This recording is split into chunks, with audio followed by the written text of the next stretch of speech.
नमस्कार, आज हम आपको लेकर आए हैं देहरादून के द मिलेट कैफ़े। जी हाँ, बूढ़ दादी नाम के इस रेस्टोरेंट में हम आपको लेके आए हैं और यहाँ पर आपको पहाड़ के परंपरागत भोजन यहाँ पे मिलेंगे जो सुपर फूड्स हैं। और आपको दिखाएं कि ये जो वैरायटी है, ये आप देखिए, ये पहाड़ के ये वो व्यंजन हैं जो सिर्फ पहाड़ में ही लोगों को नसीब होते हैं।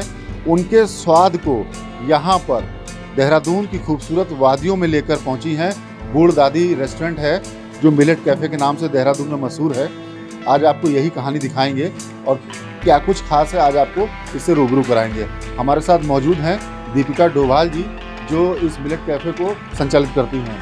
बहुत बहुत स्वागत है आपका श्रेष्ठ उत्तराखंड। धन्यवाद सर। ये बताइए, ये बूढ़ दादी रेस्टोरेंट की क्या कहानी है, कहाँ से शुरू हुआ और पहाड़ी व्यंजन में क्या क्या है और आज आप कहाँ खड़ी हैं? बूढ़ दादी रेस्टोरेंट तो नहीं बोलूँगी, छोटा सा कैफे टाइप छोटी सी दुकान है। मतलब इसको खोलने के पीछे मेरा ये विचार रहा कि हमारे उत्तराखंड के जो फूड है उसको मतलब एक पहचान नहीं मिली मार्केट में। जैसे अन्य राज्यों के फूड को सबको मतलब वो हमारे यहाँ तक आ गए, हमारा जो फूड है हमारे अपने ही घर में नहीं है।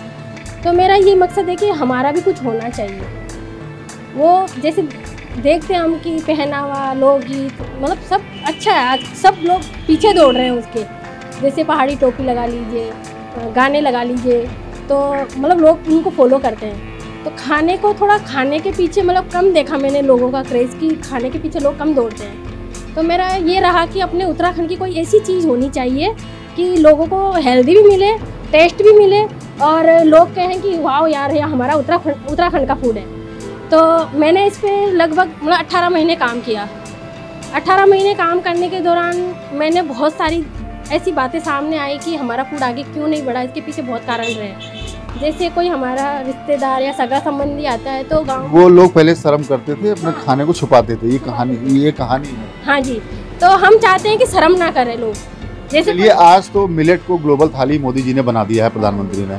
हम जानना चाहेंगे क्या कुछ खास है खाने में, दिखाइए हमारे दर्शकों को, बताइए। जैसे ये है घिंड का, ये स्प्राउट मंडवे का होता है और इसके अंदर गैद की दाल भरी होती है। इसको डीप फ्राई करके, इसको जैसे ये गैद की दाल भरी हुई है इसके अंदर, इसको डीप फ्राई पहले हम स्टीम करते हैं। स्टीम करने के बाद डीप फ्राई करके घी लगा के चटनी के साथ देते हैं। चटनी हमने इसके साथ या तो भांग की रखते हैं या भंगजीरे की रखते हैं। ये भांग की चटनी है? ये भांग की चटनी है, हरी वाली, ग्रीन वाली भांग की चटनी है। ये टमाटर की चटनी है। और एक हमारा ये है भांग की चटनी, बड़ी स्पेशल होती है पहाड़ की। हाँ। कैसे तैयार की जाती है? जैसे भांग को रोस्ट करके और उसको बाद में उसमें लहसुन, प्याज, लहसुन टमाटर वगैरह डाल के उसको मिक्सी में ग्राइंड करते हैं। फिर सिलबट्टे पे जो आप ये चटनी देख रहे हैं, ये चटनी पहाड़ के मुख्य व्यंजनों में से एक है जिसको भांग की चटनी के रूप में जाना जाता है। भांग इसमें मिलाई जाती है, बड़ी डाइजेस्टिव होती है। हाँ जी, मतलब ये भांग जो होता है दिल को खुश करने का काम करता है। तो बोलते हैं ना कि कई लोग कि भांग से नशा तो नहीं होता इसमें। जैसे कई लोग मैं देखती हूँ कि बाहर के लोगों को पता नहीं, जैसे पहाड़ी लोगों को तो पता है कि भांग खाई जाती है, पर कई बाहर के लोग आते हैं तो वो बोलते नहीं दीदी हमें नशा हो जाएगा इससे। तो मैं ये कहना चाहती हूँ सभी लोग, नशा नहीं होता इसमें, इसको आप बेफिक्र निश्चिंत होकर खा। डाइजेस्टिव होती है। और बताइए क्या है? और जैसे ये है सोना आलू, ये हमारी अपनी खुद की रेसिपी है। ये मतलब ये हमारी खुद की अपनी रेसिपी, ये ट्रेडिशनल नहीं है। ये हमने बच्चों को ध्यान में रखते हुए मतलब समोसे का बेस्ट रूप, मतलब बेस्ट वो बनाया है। हम चाहते जैसे बच्चे समोसे के पीछे दौड़ते हैं ना, तो समोसे में मैदा होता है, तो हमने मैदे की जगह मक्की का आटा यूज़ किया। और मक्की के आटे से जैसे ये इसके अंदर आलू भरा हुआ है, तो आलू है इसके अंदर। इसके साथ हम अमचूर की चटनी देते हैं, इसको भी फ्राई करके अमचूर की चटनी के साथ देते हैं। तो इसको भी बच्चे बूढ़े सब पसंद कर रहे हैं, तो ये भी अच्छा लगता है। जैसे एक ये हो गई बिरंजी, ये झंगोरे की बनती है। तो इसमें सब्जियां पड़ती है, मौसमी सब्जी, जैसे गाजर हो गई, मटर हो गई, बीन्स हो गई, आलू हो गया। तो ये उसके साथ रायता देते हैं, दही वगैरह, जैसे कई लोग दही मांगते हैं तो दही देते हैं। और 2 चटनियाँ होती है। झंगोरा, जैसे कई बार झंगोरा हमारा जैसे ख़त्म हो जाता है, तो हम ये नहीं कि नीचे से नहीं, ठीक है। और ये जो लास्ट में हम डिश देख रहे हैं, बड़ी आकर्षक लग रही देखने में, ये क्या है? असकली है। ये मल्टीग्रेन आटे की होती है, स्पंजी बॉल टाइप। इसके अंदर कुछ फीलिंग नहीं होती, ये प्लेन आटे की बॉल्स होती हैं। इसको भी चटनी के साथ खाया जाता है। और ये है लेमड़ा, ये चौलाई का सेक है, चौलाई की खीर जैसा ही है। लेमड़ा बोलते हैं, ट्रेडिशनल नाम इसका लेमड़ा है। तो एक ये है हमारा 12 अनाजा। ये 12 अनाजा आप देख रहे हैं, ये इन्होंने खुद ही तैयार किया है और इसमें ख़ास बात ये है कि ये सुपर फूड में काउंट होता है। तो ये इसकी भी खूबी जान लेते हैं, कैसे तैयार किया और क्या कुछ इसमें मिलाया आपने। जैसे ये 12 अनाज है, इसमें 12 प्रकार के अनाज है। इसमें सोयाबीन, काले बट, गेहूँ, मक्की, मटर, चौलाई, बंगीरा, बांग, गहत, मतलब टोटल मिला के 12 अनाज मिलेंगे। एक तरह से ये हेल्दी डाइट है। इसको हम फ्राई करके फिर इसमें 14 या 15 प्रकार के मसाले डाले जाते हैं। तो ये मतलब सभी लोगों को पसंद आ रहा है। इसको हमने टेक लाइन दे रखी, एक बार खेल लिया बार बार ले लिया। तो इसका मतलब ये है कि एक बार खाओगे तो दोबारा आओगे, दोबारा लोगे।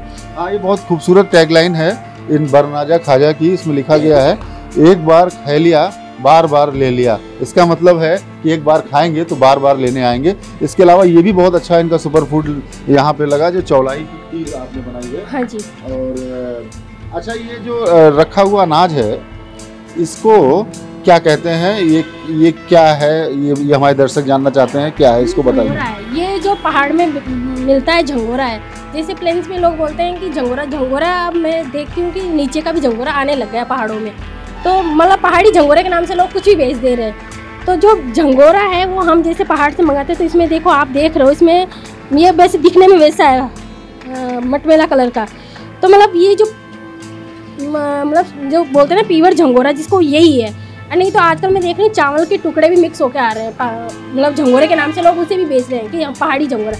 पहाड़ी झंगोरा जो है ओरिजिनल यही है। जैसे हमारा ये पौड़ी से आता है, कई बार हम उत्तरकाशी से भी मंगाते हैं। तो ये पहाड़ी झंगोरे से ये तैयार हुआ है? ये बिरंजी तैयार होती है हमारी। जैसे कई बार अगर नहीं होता है तो हम उस दिन डिश ही नहीं बनाते। ये बहुत अच्छा आपने रेस्टोरेंट यहाँ बनाया है, मिलेट्स को आप आगे बढ़ा रही हैं, पहाड़ी व्यंजनों को आगे बढ़ा रही हैं। कहाँ से प्रेरणा मिली है आपको और कैसा पब्लिक से रिस्पॉन्स मिल रहा है?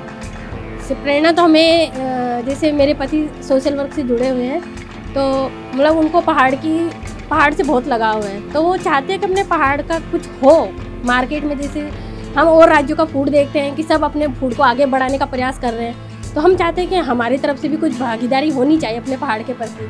तो हम भी अपने मतलब अपना ही लगा लीजिए, अपने फूड को आगे बढ़ाने का प्रयास कर रहे हैं। और जो रही बात जैसे कस्टमर वगैरह की, तो मतलब जैसे लोग आते हैं तो कई बार लोग खाते हैं तो बोलते हैं दीदी बहुत अच्छा काम कर रहे हो, आप फूड अपना आगे बढ़ा रहे हो। और खाते भी और साथ में पैकिंग करा के भी ले जाते हैं। तो मतलब लोगों को पसंद आ रहा है। पहाड़ का व्यंजन है, पहाड़ की बात है, पहाड़ की खूबसूरत गानों की भी बात होती है। कुछ पहाड़ी आप सुनाना चाहें हमारे दर्शकों को? हाँ जी, जैसे गाने तो बहुत सारे हैं पहाड़ के, पर मुझे जो सबसे अच्छा गाना लगता है वो पंडवाज वगैरह उनका लगता है। पंडवाज वाला जो ग्रुप है उनका गाना, वो एक गाना है, भू बुग्याल यू माटू पानी बिक जालू तेरा पुरखों को सेतु संभालू, मतलब ऐसा ही गाना। तो मैं वो गाना मेरे ख्याल से जब मैं खाली टाइम रहती हूँ, जब मेरा टाइम, थोड़ा सा गुनगुना दीजिए। जैसे ये गाना आवाज़ तो इतनी अच्छी है नहीं, पर जैसे ये गाना है, भू बुग्याल यू माटू पानी बिक जालू, भू बुग्याल यू माटू पानी बिक जालू तेरा पुरख को से त्यों संभाल्यो बिक जालू, तेरा पुरख को से त्यों संभाल्यो बिक जालू। तो मतलब ये गाना मुझे बहुत ही मतलब अच्छा लगता है, मेरा सबसे बेस्ट। देखा आपने, ये हमारे साथ दीपिका डोभाल जी थी, जो बहुत खूबसूरती के साथ न सिर्फ पहाड़ी व्यंजनों को यहाँ लोगों के बीच पहुँचा रही हैं, बल्कि पहाड़ी कल्चर, पहाड़ी परंपरा को भी आगे बढ़ा रही हैं। हम कुछ उनसे भी जानेंगे जो यहाँ पे ग्राहक आए हुए हैं कि कैसा स्वाद लगता है, क्या कुछ कहना चाहेंगे यहाँ पे? हाय, मैं हूं साहब भंडारी। सबसे पहले मैं आपका पत्रकार लोगों का धन्यवाद करना चाहूँगा कि यहाँ पे बूढ़ दादी द मिलेट कैफ को आपने इतना समर्थन दिया और बहुत अच्छी है। मैं अप्रिशिएट करूँगा डोभाल जी को भी, भाभी जी को भी, कि उन्होंने एक अच्छी पहल की। गढ़वाली जो हमारा ट्रेडिशनल खोरा था और लोग इसको भूल चुके थे, और जो ऐसी जो डिशेज़ हैं जो विलुप्त हो चुकी हैं उनको फिर से उजागर किया है, प्रकाश में लाए हैं। कौन कौन सी डिश आपको अच्छी लगी, खाने में मज़ा आया, बताइए। मैंने अभी तक तो जैसे ढिडका हो गया, सोना आलू हो गया, बिरंजी हो गया, और आपका अभी भाभी ने बनाया असकाली बोलते हैं उसको। और इसमें जो है कि मल्टीग्रेन आटा हो गया, और चौलाई उड़द दाल से बना हुआ है। इसके अलावा मैं भी कभी बनाता रहता हूँ, जैसे कि भट की दाल हो गई, भटवानी बोलते हैं उसे। कुल मिलाकर आपको अच्छा लगा? जी, मुझे बहुत बढ़िया लगा। और तो आपने देखा कि बूढ़ दादी रेस्टोरेंट में जो मिलेट कैफ़े है, ये बहुत खूबसूरती के साथ पहाड़ की परंपराओं को आगे बढ़ा रहा है। और ख़ास बात ये है कि यहाँ जो पहाड़ की खूबसूरत वादियों में होने वाले अनाज हैं, जो मोटे अनाज हैं, उनको दून की वादियों तक खींच के लाई हैं बूढ़ दादी। कैमरा पंकज तलवार के साथ मैं रजनीश दीक्षित, देहरादून। श्रेष्ठ उत्तराखंड पर खबरों से जुड़े रहने के लिए चैनल को सब्सक्राइब करें, बेल आइकन दबाएं और देखते रहें श्रेष्ठ उत्तराखंड।